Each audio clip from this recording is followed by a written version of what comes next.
तो आज मैं फिर से आपकी हेल्थ की डेफिनेशन चेंज करने आया हूँ। आपके अकॉर्डिंग हेल्थ क्या स्टैंड करती है?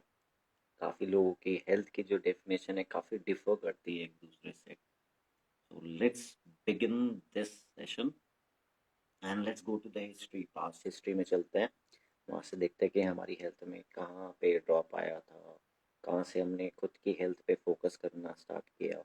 ओके, तो आई विश आप कनेक्ट करते जाइए लाइव। अगर आपका कोई क्वेश्चन होगा आप पुट कर सकते हो बीच में।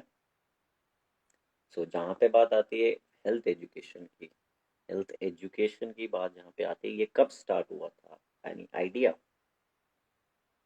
ये हमारे स्कूल्स में कब स्टार्ट हुआ था? हेल्थ एजुकेशन कब हमने इसे प्रमोट करना, कब हमने अपनी हेल्थ को इम्पोर्टेंस देना स्टार्ट किया था? सो 19 ओके अराउंड 1820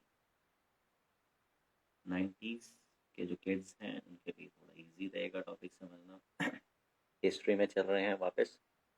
तो 1920 का कोई है यहाँ पे? नहीं। चलिए 18 से स्टार्ट करते हैं। सो 1850 में क्या हुआ था, हमारे स्कूल्स ने फोकस किया हेल्थ एजुकेशन को प्रमोट करने के लिए। अब जब हेल्थ एजुकेशन को प्रमोट करना स्टार्ट हुआ तो बहुत सारी इंस्टीट्यूट्स ने फॉर्म्स बनाए, छोटे छोटे ग्रुप्स बनाए जिसमें उन्होंने अपने आप को फिट रखना, हेल्थ में क्या क्या चीज़ें इंक्रीज करनी है, किन चीज़ों पे फोकस करना है, उन पे फोकस करना स्टार्ट किया। हेलो। तो नेक्स्ट, जब हमें ये पता चला कि हमारी हेल्थ कितनी इम्पोर्टेंस रखती है, जब वो कहावत स्टार्ट हुई थी कि हेल्थ इज़ वेल्थ, ये तब की बात है, बहुत पुरानी, सदियों पुरानी बात है। आजकल के टाइम पे वेल्थ को ही हेल्थ माना जाता है, बट ऐसा नहीं है। अगर आपकी वेल्थ अच्छी है दैट डजंट मीन कि आपकी हेल्थ भी अच्छी हो। तो health is always, your health will remain your wealth. Okay, so next, first सबसे पहले हमने क्या स्टार्ट किया, फोकस किया फिजिकल हेल्थ पे। हमें तो जागरूकता कब हुई फिजिकल हेल्थ की, जब डिजीजेज आई मार्केट में, जब कोरोना जैसी चीज़ें आई, जब इससे पहले प्लेग्स आए थे, काफ़ी ऐसी बीमारियां आई थी, तब से हमने इम्पोर्टेंस समझने की कोशिश करी हेल्थ की। ठीक है, फिजिकल हेल्थ ठीक है, फिजिकल हेल्थ भी हमने फोकस किया। अब इसको कैसे इंक्रीज किया जाता है, फिजिकल हेल्थ में क्या क्या चीज़ें आती हैं, उसके बाद दूसरी हेल्थ के कॉन्सेप्ट पे चलेंगे, उस हेल्थ के कॉन्सेप्ट में क्या क्या चीज़ें आती हैं। तो again we are starting with physical health. Physical health में सबसे पहली इंपॉर्टेंट चीज़ है आपकी कार्डियोवैस्कुलर हेल्थ। अब फिजिकल हेल्थ आपकी 5 चीज़ों से लेके बनती है। अब वो 5 चीज़ें कौन कौन सी है? Your cardiovascular health, your strength, हाँ भाई जान तो लगानी पड़ेगी, स्ट्रेंथ तो होती है बॉडी में। Third, your endurance, both your flexibility, range of motion वगैरह वगैरह। And fifth is your body composition, that's a very important part of your physical health। फिर से मैं रिपीट करता हूँ। फर्स्ट क्या इंपॉर्टेंट है, दैट्स योर कार्डियोवैस्कुलर हेल्थ। अब इसकी डेफिनेशन क्या होती है बेसिक लैंग्वेज में? आपके हार्ट एंड आपके लंग्स के साथ में काम करने की एबिलिटी को बोला जाता है कार्डियोवैस्कुलर हेल्थ। जो ऑक्सीजन का डिमांड आपका बॉडी करती है, या हमारा हार्ट और हमारा लंग्स एक साथ कोलैबोरेशन में काम करते हैं, उसको हम बोलते हैं कार्डियोवैस्कुलर हेल्थ। अब जो जिम्स में जाते हैं, जिन्होंने ये वर्ड को बहुत हाइक दे दिया कि कार्डियो करना है, 15 मिनट 20 मिनट कार्डियो करना है, कार्डियो करने से वेट लॉस होगा, ये होगा, बेसिकली वो अपनी कार्डियो हेल्थ बढ़ा रहे हैं, कार्डियोवैस्कुलर हेल्थ बढ़ा रहे हैं। एंड एक सर्टेन लिमिट होती है, जैसे हर चीज़ की एक लिमिट होती है। कार्डियोवैस्कुलर हेल्थ, अगर आप कार्डियो कर रहे हो ज़्यादा, उसकी भी एक लिमिट है। प्लीज़ कोई भी चीज़ हम लिमिट से क्रॉस नहीं करेंगे। अगेन, किसी भी चीज़ को स्टार्ट करने से पहले उसके बारे में जानना बहुत ज़रूरी होता है। अगर बात की जाती है कार्डियोवैस्कुलर हेल्थ की, इसका मेन रोल है आपके बॉडी में ऑक्सीजन का सप्लाई करना। अब ऑक्सीजन का क्या नीड है, कुछ सुना था आपने कोरोना के टाइम में ऑक्सीजन के सिलेंडर्स कम पड़ गए, गैस कम हो रहा है, हमारे प्लानट में ऑक्सीजन की डेप्थ में जा रही है, वगैरह वगैरह। तो ऑक्सीजन का क्या रोल है हमारी बॉडी में? जितना भी एनर्जी का प्रोडक्शन होता है, आग लगाते हो आप, आग लगाने के लिए भी ऑक्सीजन बहुत ज़रूरी है। तो जितना भी हमारी बॉडी में एनर्जी का प्रोडक्शन होता है, ऑक्सीजन उसमें हेल्प करती है, ऑक्सीडाइज।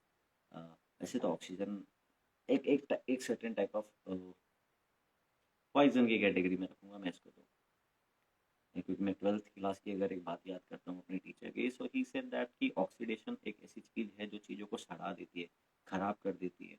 अगर आप एक एप्पल को काट के रख दो वो थोड़ी देर में ऑक्सीडाइज हो जाएगा। तो क्या ऑक्सीजन हमारे लिए एक नेसेसरी पॉइजन हो गया, एक तरीके से एडिक्शन हो गया एक तरीके से, इसके बिना हमारी बॉडी सर्वाइव नहीं कर पाएगी।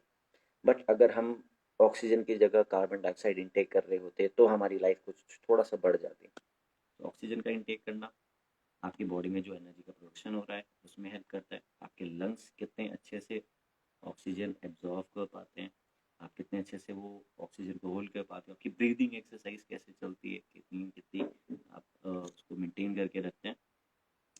थर्ड, कार्डियोवास्कुलर हेल्थ क्यों इंपॉर्टेंट है? आपकी हार्ट की हेल्थ के लिए। हार्ट एक हमारा बॉडी का एक मोटर है, एक पंप बोल सकते हैं हम उसको, जिसका मेन काम होता है ब्लड को पंप करना आपके हार्ट से towards other body parts. Okay, अब वो इंटरनल हो गया। अब ब्लड क्या क्या चीज़ें कैरी करता है? न्यूट्रिएंट्स कैरी करता है, ऑक्सीजन कैरी करता है, ब्लड आपके सारे हार्मोन्स कैरी करता है। बॉडी में कोई अगर कोई वायरस ट्रिगर हो जाता है वो भी ब्लड के अंदर ही आता है, मिक्सअप होता है। तो ब्लड का ये मेन रोल है। तो हमने अपनी सबसे पहली हेल्थ पे कौन सा फोकस किया? Physical health. फिजिकल हेल्थ के अंदर कौन सी हेल्थ आई? That's your cardiovascular health. And cardiovascular health why it is important? इसका क्या रोल है हमारी बॉडी में? वही ऑक्सीजन ट्रांसफर करना, एक जगह से दूसरी जगह लेके जाना, न्यूट्रिएंट्स को एक जगह से दूसरी जगह लेके जाना। थर्ड सेकंड हम जिस पॉइंट पे बात कर रहे थे वो था मसल स्ट्रेंथ। अब आपके अंदर स्ट्रेंथ नहीं है किसी चीज़ को लिफ्ट करने की, तो वो भी तो आपकी फिजिकल कैपेबिलिटी हुआ है। तो अगर हम फिजिकल हेल्थ की बात कर रहे हैं तो फिजिकल हेल्थ में सेकंड चीज़ हम जिस पे ध्यान देते हैं वो है आपका स्ट्रेंथ। स्ट्रेंथ अब ह्यूमंस की कितनी होनी चाहिए? एक जो हम पॉइंट लेके चलते हैं कि हमारी स्ट्रेंथ ट्वाइस होनी चाहिए हमारी बॉडी वेट से, कि एटलीस्ट हम अपनी बॉडी वेट से ट्वाइस वेट लिफ्ट कर पाएँ। मेल्स के लिए अलग है, फीमेल्स के लिए अलग है, इवन एनिमल्स के लिए अलग है। एनिमल्स के अंदर उनके फिजिकल हेल्थ के अकॉर्डिंग काफ़ी स्ट्रेंथ होती है, इंड्योरेंस भी काफ़ी होता है, वो हमसे ज़्यादा फिजिकली फिट हैं। क्यों? अगर आप एनिमल किंगडम में देखोगे तो animals are more fitter, more healthier than us. Being human हमारे पास ब्रेन है, हमारे पास सोचने की क्षमता है, बट स्टिल वो हमसे ज़्यादा हेल्दी कंडीशन में है। अगर आप एक मोंकी को देखते हो, एक टाइगर को देखते हो या एलिफेंट को देखते हो, किसी को भी देखते हो, उनके पास हमसे अच्छी हेल्थ कंडीशन है। They are not suffering from any kind of disease. Slip disc नहीं होता किसी जानवर को, ठीक है, स्पाइनल इशू कुछ नहीं होता किसी भी एनिमल को। They know how to take care of their health. ये उनके जीन्स में ऐड ऑन है चीज़ें। हमारे हमने अपनी जीन्स जितनी ख़राब करी है जनरेशन्स में, जितना हमने ये आजकल टॉक्सिक घोला है, कोशिश करेंगे उसको वापस से रिगेन करने का, अगर आप साथ दो, अगर आप सोचो इस बारे में। मसल स्ट्रेंथ क्यों इम्पोर्टेंट है हमारी बॉडी के लिए? एनी आइडिया क्या करना वेट लिफ्ट करके? हमें तो एकदम लग्जरियस लाइफ चाहिए, but it's your body. Body का बेसिक रिस्पॉन्स है, बॉडी की एक बेसिक डिमांड है। मसल का जो वर्क होता है हमारी बॉडी में, उसका काम है लोड उठाना। हमारी बॉडी मैकेनिकली बनी है किस चीज़ के लिए? फिजिकल वर्क के लिए। हम हमारी बॉडी उस टाइप के लिए नहीं बनी कि 8 आवर्स की जॉब करें हम, वो भी डेस्क पे बैठ के अपनी गर्दन को झुका के। हमारी बॉडी इस चीज़ के लिए नहीं बनी है। Understand this thing. आपकी बॉडी पैसा कमाने के लिए नहीं बनी है वो 8 आवर्स डेस्क पे वर्क करके। अगर आप 8 आवर्स डेस्क पे वर्क करते हो दैट्स ग्रेट, बट अगर एक घंटा आप अपनी हेल्थ पे नहीं फोकस कर रहे हो तो आपकी बॉडी उस चीज़ के लिए नहीं बनी है। एंड जब मौत आती है ना तो दो टाइप की मौत आती है। एक तो बहुत प्यारी मौत आती है, यू डोंट नो हाउ कब आप चले जाओ। सेकंड एक डिजीज के साथ आता है।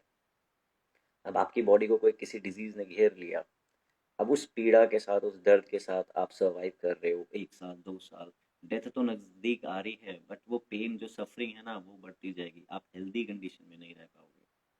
हमने यहाँ पे मसल स्ट्रेंथ का क्या रोल समझा, कि मसल में स्ट्रेंथ, हमारी बॉडी में स्ट्रेंथ की क्या इंपॉर्टेंस है, टू लिफ्ट, अच्छा वेट लिफ्ट कर पाए, ताकि हमारे जो सेल्स हैं वो रीजनरेट हो पाए, हमारे मसल्स रीजनरेट कर पाए। आपको अगर एक ग्लास लिफ्ट करने के लिए बोल दिया जाए एट योर 60 या 70 की एज में, अगर मसल, अगर आपके वो न्यूरॉन्स एक्टिव नहीं होंगे, नर्व्स एक्टिव नहीं होगी, आपने कभी कोई फिजिकल लोड नहीं उठाया है, तो क्या होगा? ये गिलास उठाओगे आप और वो नीचे गिर जाएगा, वो फिंगर्स कांपेंगी बुढ़ापे में जाके। अभी जो बहुत अपनी जवानी के जोश में, हार्मोन्स के जोश में बोल रहे हैं, जब एंडोक्राइन ग्लैंड्स कम अपना वर्क करना स्टार्ट करेंगे ना, तो ये शिवर करेगा, ऐसे कांपते कांपते आप चाय पियोगे या कुछ भी जो आप ड्रिंक्स लेते हो। Do you want that condition? So इसलिए मसल स्ट्रेंथ बहुत ज़रूरी है। थर्ड, अगर एंड्योरेंस की बात की जाए, फिजिकल हेल्थ का सबसे इंपॉर्टेंट पैरामीटर है एंड्योरेंस। आप किसी एक एक्टिविटी को कितनी देर तक परफॉर्म करते हो। हाफ एन आवर, 1 आवर, आपका जो वर्कआउट रहता है वो 2 घंटे का रहता है। आई डोंट नो 2 घंटे आप क्या करते हो जिम में जाके। आप एक चीज को, इंड्योरेंस को आप कितनी देर तक आप कर पाते हो, किसी एक एक्टिविटी को कितनी लॉन्गर ड्यूरेशन के लिए परफॉर्म करते पाते हो, दैट्स योर इंड्योरेंस। सहन शक्ति, आप किसी एक पोस्टर को कितनी देर होल्ड कर पाते हो, दैट्स योर इंड्योरेंस। इंड्योरेंस बढ़ाओगे, सांस नहीं फूलेगी, बॉडी वो डिमांड नहीं करती, ज़्यादा सडन डिमांड नहीं आती बॉडी में, बॉडी वो केपेबल है उस इंड्योरेंस को हिट करने के लिए, जो भी आप फिजिकल एक्टिविटी करते हो। कुछ लोग जो इनकी मेरे फ्रेंड्स हैं कुछ, वो उनका टॉपिक रहता है कि I don't have that endurance, मेरे अंदर वो स्टेमिना की कमी है। जो स्टेमिना वर्ड जब आता है तो काफ़ी लोग थोड़ा एक्साइटेड हो जाते हैं। उन्होंने अपनी एक्साइटमेंट को थोड़ा सा लो रखिए एंड इंड्योरेंस के बारे में समझे कि इंड्योरेंस क्या चीज़ है। किसी भी एक्टिविटी को, चाहे वो फिजिकल एक्टिविटी हो, बेसिक एक्टिविटी होगी, अगर किसी भी फिजिकल एक्टिविटी को आपको लॉन्गर ड्यूरेशन तक करना है, 1 घंटा, 2 घंटा, 3 घंटे, तो आपको अपनी इंड्योरेंस पे फोकस करना पड़ेगा। अब इंड्योरेंस आपकी कार्डियोवैस्कुलर हेल्थ से भी आ सकती है। अगर आप कोई ऐसी एक्टिविटी कर रहे हो जो लॉन्गर ड्यूरेशन के लिए, आप उसे एक सेट्स में कर रहे हो, रेपिटेशंस में कर रहे हो, डे फ्रीक्वेंसी आप हिट कर रहे हो उसमें अच्छी खासी, आप उसको एक सेट प्लान करके लेके चल रहे हो, कभी इंटेंसिटी बढ़ा रहे हो, कभी आप अपनी फ्रीक्वेंसी बढ़ा रहे हो, उससे भी आपकी इंड्योरेंस इंक्रीज हो रही है। सिर्फ इंड्योरेंस, यहाँ पे हम सिर्फ उसकी बात नहीं करेंगे कि एक एक्टिविटी आपने कितनी बार परफॉर्म करी। अब एक एक्टिविटी मैं 2 घंटे के लिए भी कर सकता हूँ।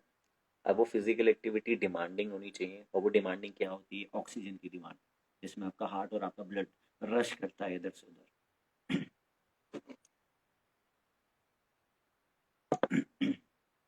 सो नेक्स्ट, इंड्योरेंस में हमारी बॉडी, सबसे ज़्यादा जो लोग परेशान रहते हैं इंड्योरेंस के चक्कर में, वो न्यूली, आप अगर देखेंगे एक तरीके से, थक जाते हैं जल्दी। अब वो थकना क्यों ज़रूरी है, या ज़रूरी है भी नहीं है? एक ह्यूमन बॉडी कितनी देर तक वर्क कर सकती है? अगर आप एनिमल किंगडम में वापस में लेके जाऊँ आपको, तो वहाँ पे तो सुबह से लेकर शाम तक वो फिजिकल वर्क करते हैं, बट स्टिल वो थकते नहीं हैं।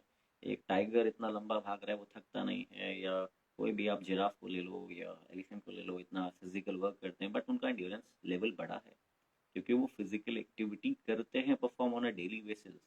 आपकी तरह घर पे नहीं रहते बैठे हुए। मैं उन लोगों के लिए बोल रहा हूँ जो घर पे बैठे रहते हैं, जो फिजिकल एक्टिविटी, मूवमेंट नहीं करते। अगर मूवमेंट नहीं करोगे, वो एनिमल से भी बहुत बदतर हालत है आपकी। Sorry to say that, but please motivate yourself, get up, get up in the morning, go for any kind of physical activity, whatever you like.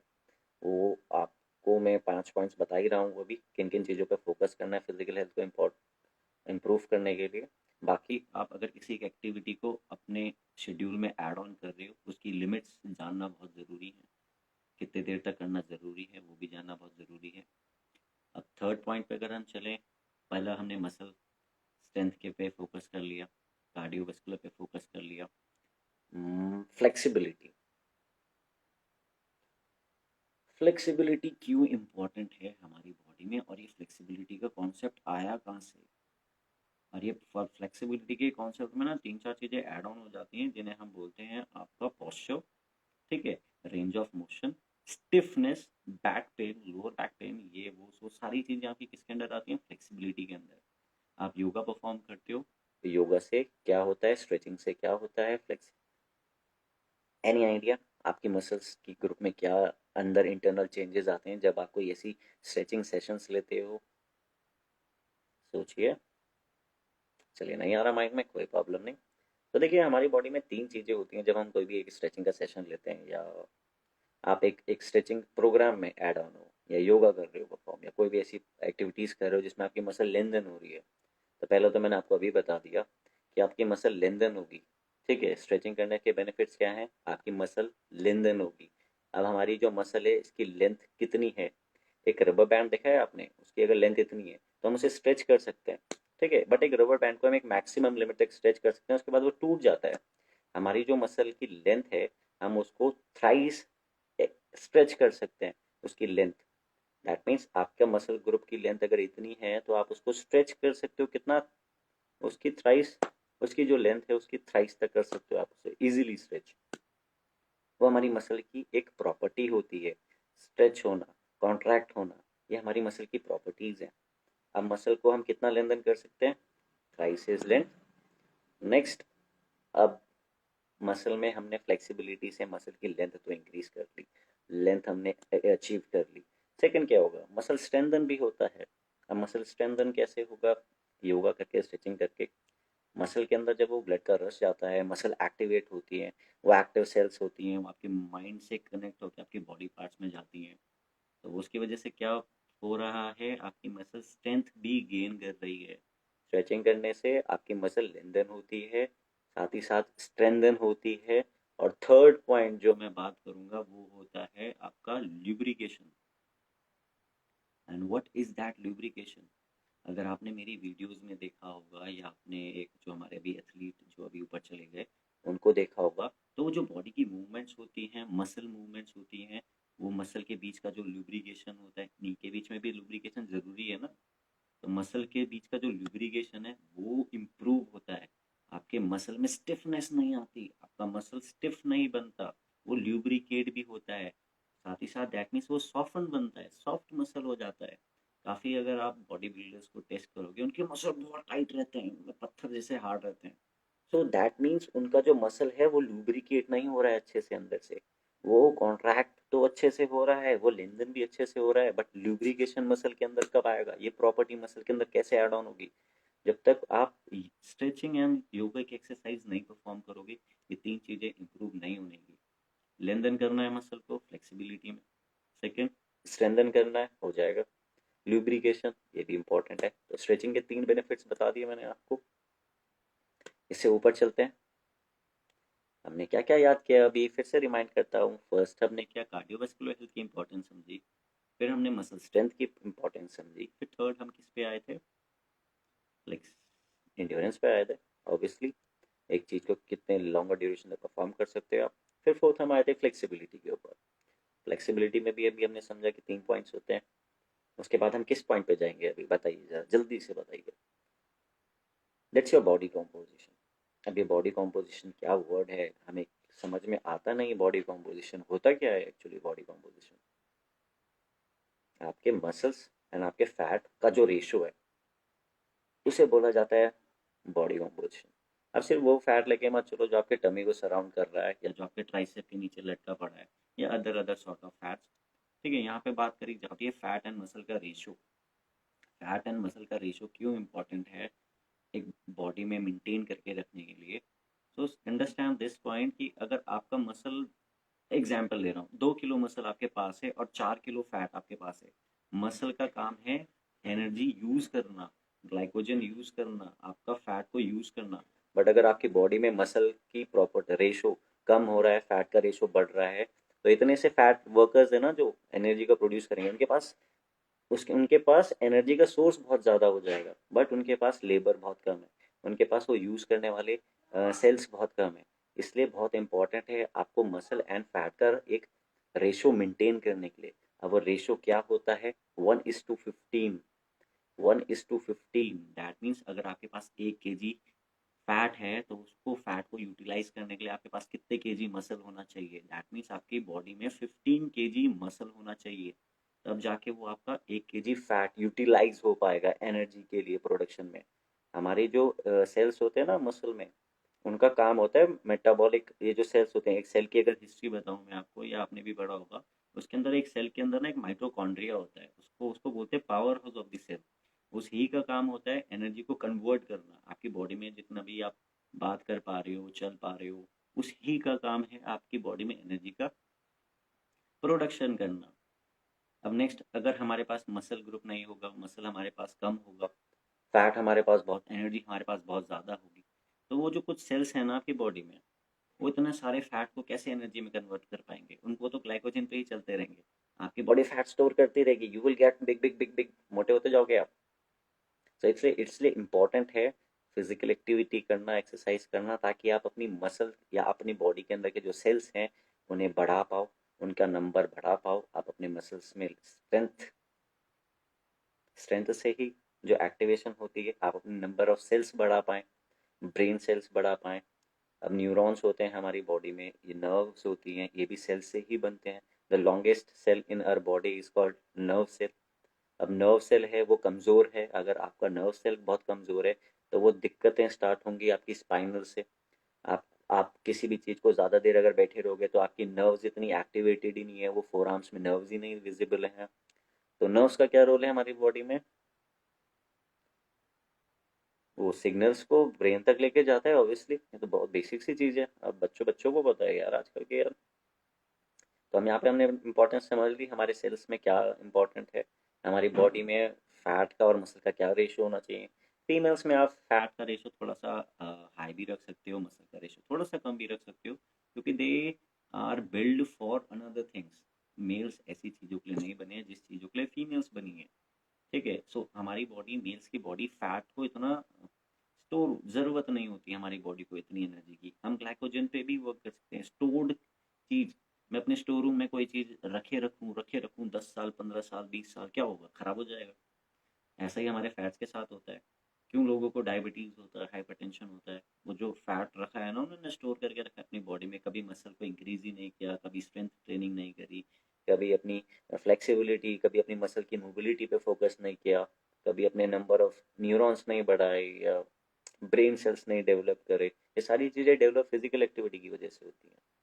अब अगर हम देखें एक तरीके से,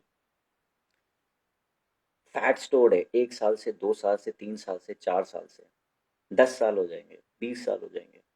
आपको क्या लगता है वो अंदर क्या सेफ है? It's a fridge. आपने क्या अपने आप को रेफ्रिजरेटर समझा है कि जो आप अपने अंदर फैट स्टोर करके रखेंगे 10 साल तक वो खराब नहीं होगा? क्या उसमें टॉक्सिक नहीं पैदा होंगे? क्या उसमें सेल्स कोई बैक्टीरिया नहीं आएगा?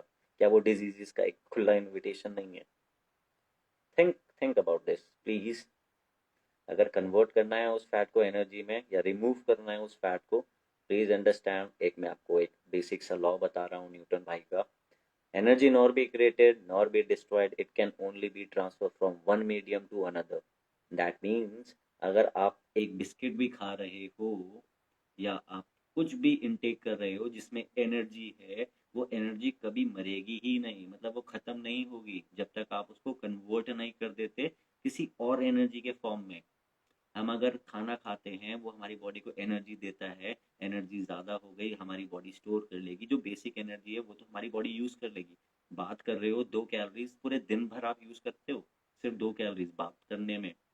आपका जो लंग्स का ये जो बेसल मेटाबॉलिक रेट होता है ना, जिसमें हम सांस लेते हैं सांस छोड़ते हैं, लंग्स जो चल रहे हैं, फेफड़े चल रहे हैं, आपका दिल आपके कंट्रोल में नहीं है बट स्टिल इट वर्क्स, वो भी तो एनर्जी को यूज़ कर रहा है। उस उन सारी एनर्जी को हम क्या बोलते हैं? Basal metabolic rate. अब बेसल मेटाबॉलिक रेट क्या है इसकी लिए अलग एक सेशन लेंगे हम। बट हम यहाँ पे ये अंडरस्टैंड करते हैं कि हमारा मेन फोकस क्या होना चाहिए। वो जो 10 साल से हमने अपनी बॉडी में फैट स्टोर करा है, कभी हमने अपने सेल्स और ये फैट का रेशो कभी एडमायर ही नहीं करा, या कभी हमने देखा ही नहीं, क्या हमें हमने सोचा ही नहीं। हमारी मम्मी ने हमें प्यार से 2 रोटी एक्स्ट्रा खिला दी तो प्यार के चक्कर में हम मोटे हो गए। बट प्लीज़ मम्मीज़, एक लिमिट होती है हर चीज़ की। आप अगर डाइट पे भी फोकस कर रहे हो, ऐसा मत दीजिए please. Don't allow your childrens, don't allow anyone to have that stored energy. उनकी बॉडी एनर्जी ज़्यादा स्टोर ना करे, वो डिजीजेज लेके आएंगे अगर वो एनर्जी को यूज़ नहीं कर रहे हैं। तो भाई मैंने तो अपनी बॉडी के अंदर एक फ्रिज को इंस्टॉल किया है कि मैं जितना खाना खाऊंगा अंदर जाके सेफ रहेगा, बॉडी से निकल जाएगा। जितने मेरे ज़्यादा बॉडी, अगर मेरी स्मॉल इंटेस्टाइन काफ़ी अच्छी हेल्थ में है, वो जितना ज़्यादा आप खाना देते रहोगे उसको, वो उतने ज़्यादा न्यूट्रिएंट्स एब्जॉर्व करती रहेगी, एनर्जी एब्जॉर्व करती रहेगी। अब जैसे न्यूटन भाई ने बोला था कि भाई एनर्जी आप कभी डिस्ट्रॉय नहीं कर सकते। Energy nor be destroy nor be basics है यार, प्लीज़ 7th क्लास की बुक उठाओ, 8th क्लास की बुक उठाइए, पढ़िए उसमें जो लिखा है। Energy nor be created nor be destroyed, it can only be transfer from one medium to another. Human body में वो एनर्जी कहाँ ट्रांसफ़र होती है? Mechanical energy, heat energy. ठीक है, हमारी बॉडी सिर्फ जिस दो तरीके से, दो में ही आपकी बॉडी एनर्जी रिलीज करती है, वो एनर्जी को बॉडी से बाहर निकाल देती है। जब आप कोई मैकेनिकल वर्क करते हो तो आप एनर्जी यूज़ कर रहे हो, वो एनर्जी कन्वर्ट हो रही है मैकेनिकल एनर्जी में। ठीक है, सेकेंड, आपकी बॉडी जो हीट प्रोड्यूस करती है वो भी एनर्जी में ही आता है, वो भी कन्वर्ट हो रही है हीट एनर्जी में। ठीक है, दो तरीके से समझ लिया हमने बॉडी से एनर्जी को कैसे बाहर निकालना है। दो ही तरीके हैं उस एक्स्ट्रा स्टोर्ड फैट को बाहर निकालने का बॉडी से। कोई ऐसी मैजिकल पिल नहीं बनी है। वो मैजिकल पिल तो होगी, वो रिलीज कर देगी, बट सेल का साइज वही रहेगा। ठीक है, आप तुरंत पतले हो जाओगे, बट सडनली वो सेल वापस जब जब एनर्जी स्टोर करना स्टार्ट आएगा, वो वापस से उतनी ही एनर्जी स्टोर कर सकता है। उसकी जो कैपेसिटी है सेल की स्टोर करने की, फैट को या एनर्जी को, वो सेम रहेगी। तो please focus on your physical work. घर पे बैठे ना रहो, ज़्यादा बैठना भी सेहत के लिए हानिकारक है। फिर अब यहाँ पे हमने देख लिया, हमने फिजिकल हेल्थ के बारे में काफ़ी अच्छे से स्टडी कर ली। अभी मेरे अगर कुछ पॉइंट्स छूटे होंगे तो मैं लेटर ऑन किसी लाइव सेशन में जाके वीडियो में एडिट करके आपको बता दूंगा। बट राइट नाउ ओवरऑल एक समरी देता हूँ आपको। फिजिकल हेल्थ हमने समझ लिया अभी कि हमारी कार्डियो क्यों इम्पोर्टेंट है। फिजिकल हेल्थ में हमारा सेकंड पॉइंट मसल स्ट्रेंथ क्यों इम्पोर्टेंट है, इंड्योरेंस क्यों इम्पोर्टेंट है, फ्लेक्सिबिलिटी क्यों इम्पोर्टेंट है, बॉडी कॉम्पोजिशन तो एटलीस्ट हमने आपको एक्सप्लेन कर दिया अच्छे से कि क्यों इम्पोर्टेंट है। नेक्स्ट हम जिस चीज़ पे जाते हैं वो हेल्थ का सेकंड पैरामीटर है। ये तो मैंने अपने सर्टिफिकेशन से हासिल करी थी ये नॉलेज, या ये चीज़ें जो हमारी ये चीज़ें बेसिक सी चीज़ें हमारे पास आई थी। सेकंड हम जिस चीज़ पे जाते हैं वो है आपका मेंटल हेल्थ। अब भाई हम हेल्थ तो हेल्थ है भाई, अब चाहे वो कैसी भी हेल्थ हो, फिजिकल हेल्थ हो या चाहे मेंटल हेल्थ हो। अब मेंटल हेल्थ हमें एनिमल से ना बहुत बहुत इसीलिए हमें सुप्रीम अलग कर देता है, हमें किंग बना देता है पूरे किंगडम का। Even humans are species, animal की स्पीशीज रह आते हैं, बट ह्यूमंस को कैटेगराइज अलग किया जाता है क्यों? उनके पास अच्छा सा ब्रेन है, आईक्यू है, वो याद रख सकते हैं। एनिमल्स भी याद रख सकते हैं। हमारे पास ज़्यादा न्यूरॉन्स है, हमारे पास सोचने की क्षमता है। तो हमारे यहाँ पे जो मेंटल हेल्थ है ये क्यों इम्पोर्टेंट है, why mental health is important, और आप इसको कैसे गेन कर सकते हो। फिजिकल हेल्थ का जो कॉन्सेप्ट था ना, ये 5 चीज़ों में क्लियर हो जाएगा आपका। बहुत बेसिक है, फिजिकल हेल्थ बहुत ईजी सी थिंग हो जाएगी आपके लिए गेन करना फिजिकल हेल्थ। मेंटल हेल्थ की बात करें, मेंटल हेल्थ कैसे इंक्रीज करोगे, कैसे आप इस पे फोकस कर सकते हो। हम तो बच्चों को स्कूल भेज देते हैं ये सोचे कि वो मेंटली ग्रो कर लेंगे, ये सोचे कि वो मेंटली ग्रो कर लेंगे। 12th तक स्टडीज कर ली, उसके बाद बैचलर्स कर ली, उसके बाद पीएचडी कर ली, they are mentally grown, they are educated, not mentally stable. ठीक है, उनको ये कॉन्सेप्ट समझिए आप। आपका ब्रेन फंक्शनिंग क्या है, इसके लिए एक लंबी सी क्लास लेनी पड़ेगी मुझे सबकी। सबसे बेसिक सी चीज़ है हमारी आईक्यू, हम एक चीज़ को कितने दिनों तक याद रख पाते हैं। ये कब आएगा हमारी बॉडी में, जब हम फिजिकल एक्टिविटी करेंगे, जब हमारे ब्रेन तक वो अच्छे अच्छे न्यूट्रिएंट्स पहुंचेंगे थ्रू फिजिकल वर्क। ब्लड का सर्कुलेशन होने के लिए तो फिजिकल वर्क करना पड़ेगा ना। अब आपने जो बादाम खाए हैं वो ब्रेन तक जाने के लिए कौन सा रास्ता यूज करेंगे? बादाम खाओ, दिमाग तेज होगा, होता है बादाम के ऑयल से ब्रेन सेल्स में काफ़ी अच्छा इफेक्ट आता है, बट वो तभी आएगा जब आप फिजिकल वर्क करोगे, जब बॉडी में वो ब्लड का सर्कुलेशन होगा, जब हार्ट वो पंप करेगा न्यूट्रिएश आपके ब्लड को आपके हेड तक। लोगों को देखा है वो आसन करते हुए हेड के ऊपर खड़े हो जाते हैं, हेड स्टैंड करते हैं परफॉर्म, हैंड स्टैंड करते हैं परफॉर्म, ताकि ब्लड का फ्लो उनके ब्रेन तक अच्छा पहुंचे। क्यों करते हैं? बेसिक से एक पहला पॉइंट तो यही रहता है उनका कि हमारे ब्रेन में अच्छा ऑक्सीजनेटेड ब्लड पहुंचे, ताकि हमारा आईक्यू लेवल इंक्रीज हो। अब आईक्यू लेवल हमारा इंक्रीज होगा, हम कुछ भी चीज़ लर्न कर रहे हैं, पढ़ रहे हैं, वो हमें अच्छे से याद रहेगा। हम एक जो सोचने की क्षमता है हमारी और बढ़ सकती है। और जो कॉम्पिटिटिव एग्जाम कर रहे हैं, अभी तैयारी कर रहे हैं आईएएस पीएस बनने की, सॉरी मुझे हंसी नहीं आनी चाहिए यहाँ पे, बट प्लीज फोकस। अब हंसी क्यों आई उसका भी एक मैं आपको बताऊंगा क्यों आया, क्यों मुझे एक अच्छा सा लाफ्टर यहाँ पे हिट हुआ माइंड में। हाँ जी, अगर आप एक कॉम्पिटिटिव एग्जाम परफॉर्म करने जा रहे हो या उसकी प्रोसेस में हो, प्रिपरेशन कर रहे हो, आपको निकालना है आईएएस, निकालना है यूपीएससी, निकालना है कोई भी अदर एग्जामिनेशन निकालना है, आपको अपनी मेंटल हेल्थ इंक्रीज करनी है, तो ब्रदर उसके लिए पहले अपनी फिजिकल हेल्थ इंक्रीज कीजिए। आपकी ऑटोमेटिकली ब्रेन की जो क्षमता है वो इंक्रीज हो जाएगी। अब ये मैं नहीं कह रहा, ये हमारे वेद कहते हैं, ये हमारे गुरुकुल्स की स्टडीज थी। ये हमारे आजकल का जो ये जो मैं क्वेश्चन नहीं पुट कर रहा हूँ एजुकेशन सिस्टम को, बट स्टिल हमारे पास है वो सब्जेक्ट फिजिकल एजुकेशन, बट कितना फोकस किया जाता है ये आप भी जानते हो ज़्यादा बेटर, मेरे से ज़्यादा बेटर आप जानते हो कि हमारे स्कूल्स में फिजिकल हेल्थ को कितनी इंपॉर्टेंस दी जाती है अदर सेक्टर्स को छोड़ के। फिजिक्स केमिस्ट्री मैथ्स को कितनी इंपॉर्टेंस दी जाती है, इनको कंपेयर करना कभी फिजिकल एजुकेशन से। मैं भी एक साइंस स्टूडेंट हूँ, मैंने भी फिजिक्स केमिस्ट्री मैथ्स करा है। मैंने भी फिजिकल एजुकेशन, मेरे पास भी 12th में फिजिकल एजुकेशन थी, but right now definition he change है हेल्थ की। क्यों? क्योंकि भाई आपको जो जैसा सिखाया जाएगा ना, जिस कंडीशन में आप पैदा होंगे, जिस जो चीज़ें आपको दिखाई जाएंगी, आप वही चीज़ें फॉलो करोगे। You will not think out of the box. आप उसी लाइफ की सर्कल में घूमते रह जाओगे जिसमें आपको घुमाया जा रहा है। और वो कौन घुमा रहा है? क्या वो हमारा पॉलिटिक्स हमें घुमा रही है? क्या वो हमारे नेता लोग हमें घुमा रहे हैं? हमारे मेंटल हेल्थ को इंक्रीज होने दे रहे हैं, नहीं होने दे रहे हैं? अगर आप मेंटली ग्रो कर जाओगे इतना, तो क्या पता आप भी पीएम बन जाओ, आप सीएम बन जाओ। और क्या ये पोस्ट इतनी अच्छी है? सेवा वाली पोस्ट है जी, इसको सेवादार ही रहने दीजिए। जब से इंडिया आज़ाद हुआ है, इनका काम सिर्फ हमारी सेवा करना है, डेवलप करना है। इनका काम बस इतना ही है। They are public servant and they should know that thing कि अगर हम हेल्थ के सेक्टर में भी फोकस करें तो हम इंडिया को नंबर वन बना सकते हैं। आईक्यू में मेंटली हेल्थ स्ट्रॉन्ग कर सकते हैं। किसी के अंदर नहीं आएगा पॉइंट। अब काफ़ी लोग बोलेंगे यहाँ पे पॉपुलेशन का बहुत मेन रोल है कि यार इतने लोगों को एजुकेट कैसे किया जाए, इतने लोगों का पेट कैसे भरा जाए। ये तो आपके ऊपर है ना, आप सीएम बने हो जी, आप पीएम बने हो, आपने ये चैलेंज लिया अपनी लाइफ में। You should have that capability, तभी आप इस सेक्टर में गए हैं पॉलिटिक्स में। तो मेंटली ग्रो करना है आपको। सेल्स इंक्रीज करेंगे, नंबर ऑफ सेल्स, जितने न्यूरॉन्स, 300 मिलियन न्यूरॉन्स होते हैं हमारी ह्यूमन बॉडी, मतलब ब्रेन में। Neurons 300 million neurons, billion neurons I think. एक ऑक्टोपस होता है ना, उसके ब्रेन में हमसे ज़्यादा न्यूरॉन्स होते हैं। आप समझ पा रहे हो उसकी मेंटल हेल्थ और हमारी मेंटल हेल्थ में क्या डिफरेंस आ गया? न्यूरॉन्स। कुछ लोग होंगे जिनके पास 300 भी नहीं होंगे। बिलियन बिलियन तो छोड़ो मेरे कुछ फ्रेंड्स हैं जिनके पास 2 न्यूरॉन्स भी नहीं है माइंड में।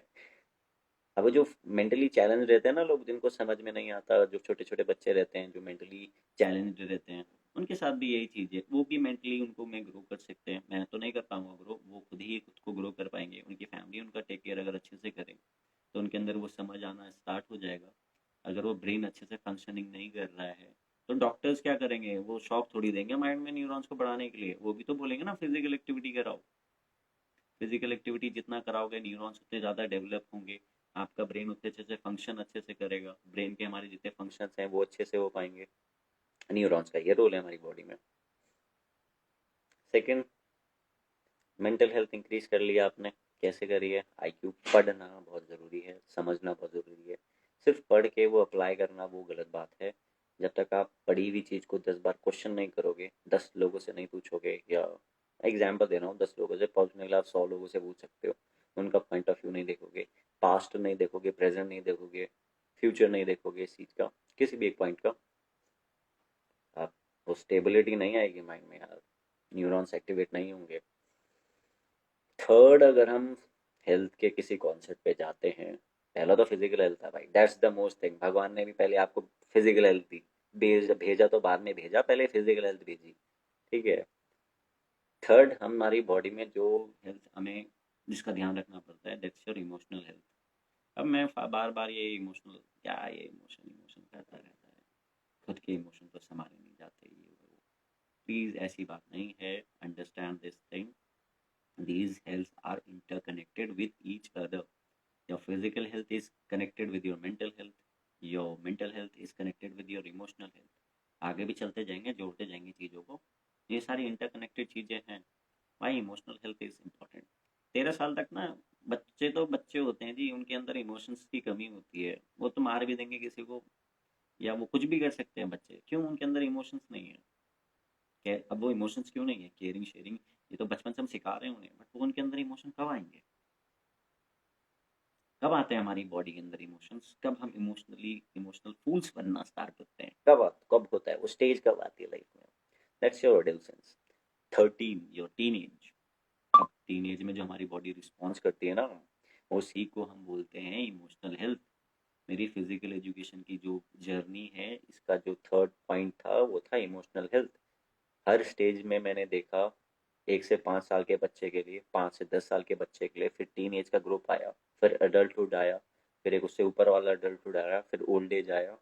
मैंने बॉडी के चेंजेस देखे, इसमें क्या क्या होते हैं, एक बच्चे के अंदर क्या चेंज होते हैं, he is emotionally weak. Weak क्या, उसके अंदर इमोशन ही नहीं होते, होते हैं थोड़े बहुत इमोशन होते हैं जो हम खुद डालते हैं उनके अंदर, प्यार, लगाव, मम्मी मम्मी, पापा पापा, केयर, ये हम खुद डालते हैं उनके अंदर। बट जो अल्टीमेट, जो मतलब रियल एक इमोशन है जो एक ह्यूमन बॉडी के अंदर आता है, वो उसकी टीन एज में आता है। अब टीन एज में अगर आपने अपने बच्चों पे ध्यान नहीं दिया, उसके इमोशनल हेल्थ पे ध्यान नहीं दी, तो बेटा वो हाथ काटना स्टार्ट कर देगा किसी के चक्कर में। प्लीज़ ऐसा काम ना करिए। टीन एज अगर आपके साथ, आपकी लोकेलिटी में या आपके जानने में, आपकी फैमिली में कोई टीन एज में है, उसको बहुत ज़्यादा गाइडेंस की ज़रूरत है उसके इमोशंस समझने के लिए, ठीक है। And why this health is important, यही एक ऐसी हेल्थ है जो आपकी इंडोक्राइन ग्लैंड के साथ रिलेट करती है।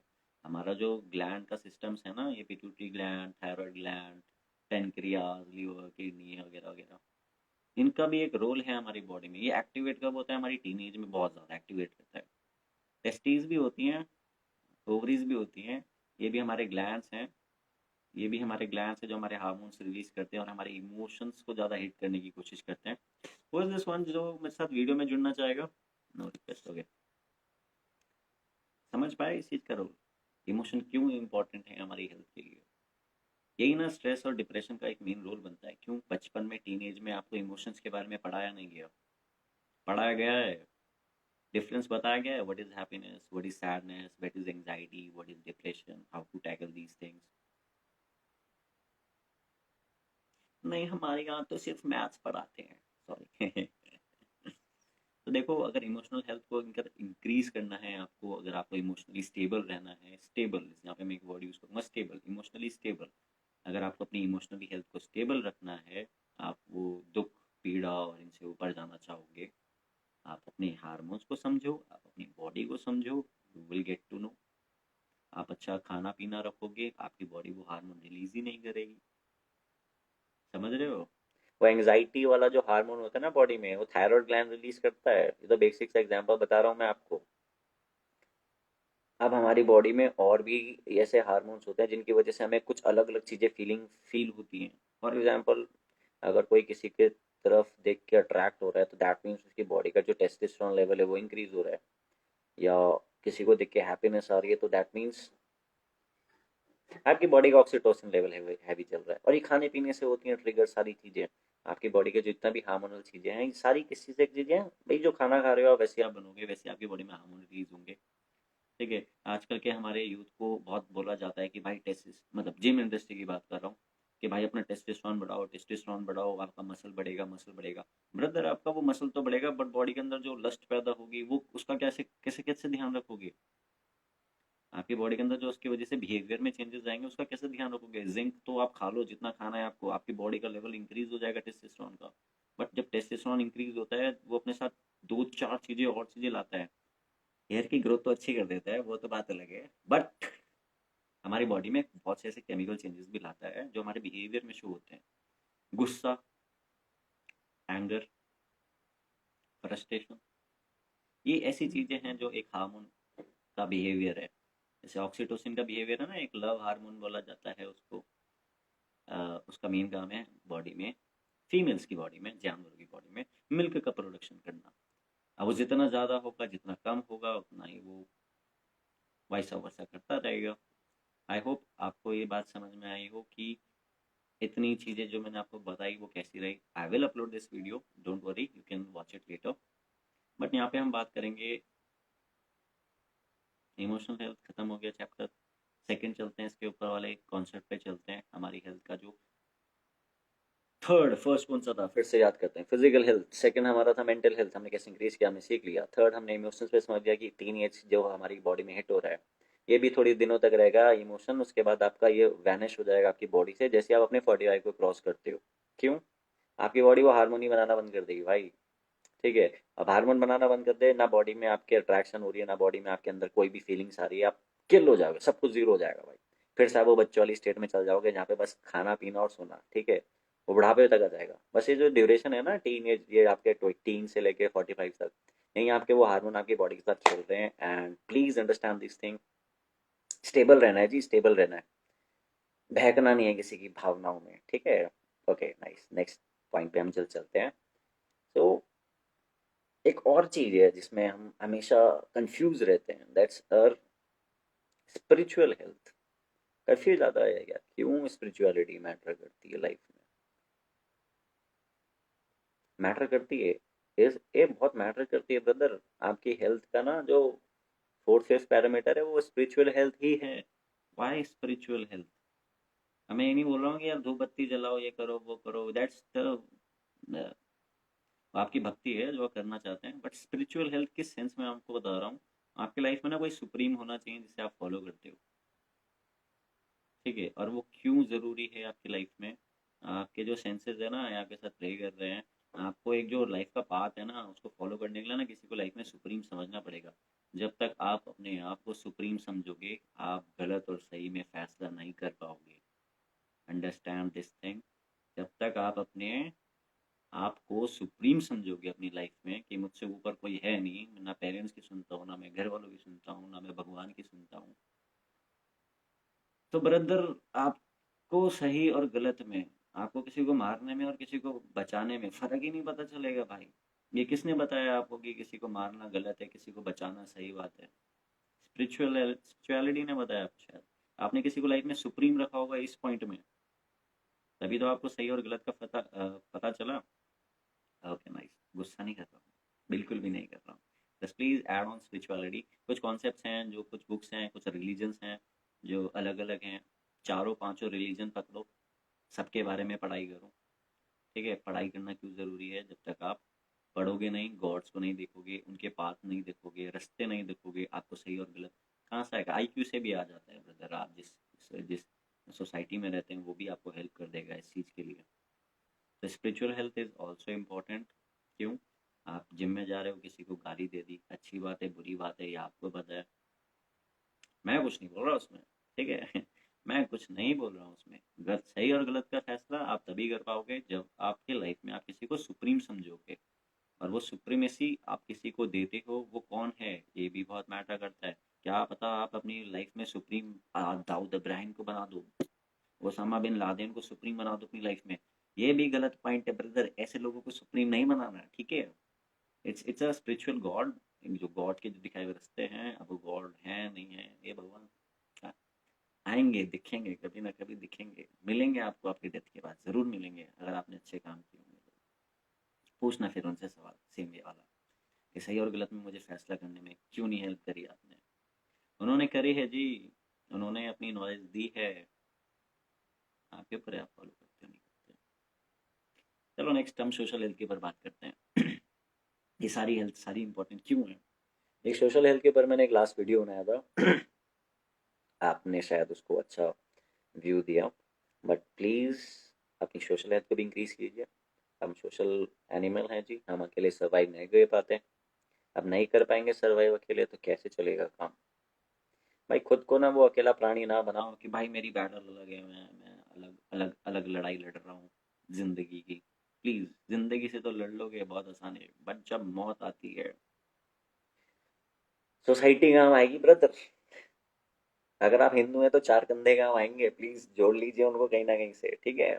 तो सोशल हेल्थ इसलिए इंपॉर्टेंट है, नहीं चार कंधों के लिए नहीं, बट सोशल हेल्थ किस लिए इंपॉर्टेंट है? आपके other sectors, helping nature, helping hands, आपकी केयर कौन करेगा? आपकी सोसाइटी केयर करेगी। अब मैं बहुत सा बिग डिफरेंस बताता हूँ आपको, गाँव में और शहरों में क्या डिफरेंस है। सबसे बड़ा यही है कि यहाँ सिटीज़ में, मेट्रोपॉलिटन सिटीज़ में किसी की सोशल हेल्थ अच्छी नहीं है। अब वो सोशल हेल्थ कैसे इंक्रीज करेंगे, मैंने आपको लास्ट वीडियो में बताया था, मैं फिर से अभी बताऊंगा, लंबा टाइम चला जाएगा। तो सोशल हेल्थ इंक्रीज क्यों करनी चाहिए हमें? ताकि अगर आप देखोगे प्लेन्स में, फॉर एग्जांपल सिटीज़ में, आपके बगल में क्या हो रहा है किसी को कुछ फर्क ही नहीं है नहीं है पता नहीं। सेकंड, अगर आप विलेज चले जाओ, कोई ऐसे प्लेस चले जाओ जहाँ सोशल हेल्थ बहुत अच्छी होती है, जहाँ पे लोग एक दूसरे की केयर करते हैं, सोसाइटी नेक्स्ट डोर में क्या हो रहा है वो केयर करता है, तो रिमेंबर वन थिंग कि वहाँ ना क्राइम भी कम होता है, वहाँ पे हेल्प बहुत ज़्यादा होती है एंड दे फील सेफ। उनके पास 10 हाथ होते हैं, अगर फैमिली में कोई प्रॉब्लम भी आ गई तो अगर मेरी सोसाइटी मेरे साथ है तो I can face that problem, चाहे वो किसी चीज़ से भी हो, चाहे किसी को खून की ज़रूरत पड़े या किसी भी चीज़ की, इन केस अभी कभी कुछ होता है तो सोसाइटी ही है जो सबसे पहले स्टैंड करती है। आपके रिलेटिव्स तो 200-300 मील दूर रहते हैं क्योंकि आप ही भाग गए थे उनसे बहुत दूर, ठीक है। तो प्लीज़ सोशल हेल्थ इंक्रीज करना बहुत इंपॉर्टेंट है। आपके घर के बगल की जो बिल्डिंग है उसमें कितने लोग रहते हैं, उनसे सोशली इंटरेक्ट करो। प्लीज़ उस चीज़ को बाहर निकालो अपनी बॉडी से। वो ये मत सोचो कि क्या हमें क्या फ़र्क पड़ता है वो बगल वाला जिए मरे, बहुत फ़र्क पड़ता है, ये आपकी हेल्थ के लिए है। क्यों? They will help you out in any another thing, ठीक है। प्लीज़ एक दूसरे की हेल्प कीजिए, यही हमारे ह्यूमंस का नेचर है।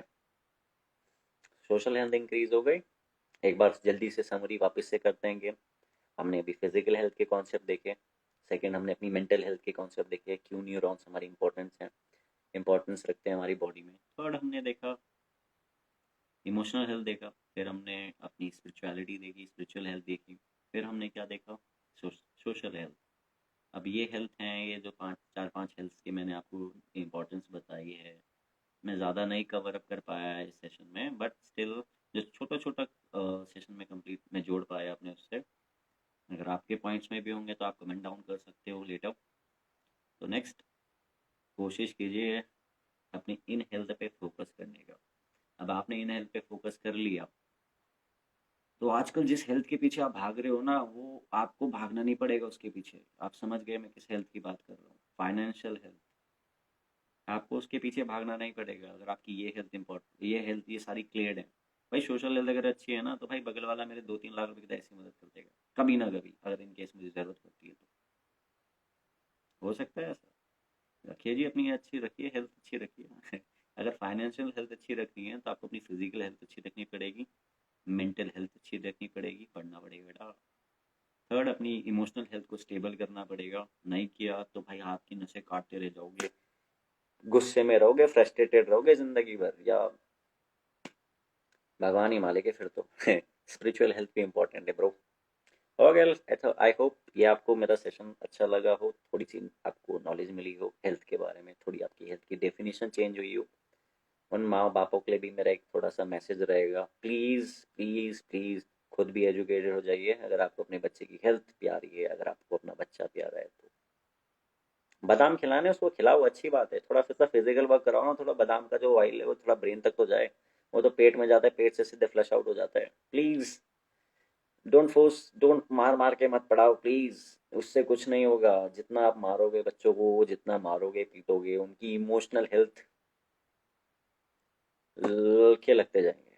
अब क्या लगेंगे वो आपको फिर तब पता चलेगा, फिर वो जब आपको कोसेगा, आपको खुद नहीं पता चलेगा कि आपकी बेटे की मेंटल हेल्थ कैसी है, उसकी इमोशनल हेल्थ कैसी है टीन एज में, क्योंकि आपने उसे बहुत मारा है, मार मार के बड़ा करा है, सराउंडिंग अच्छी नहीं रही।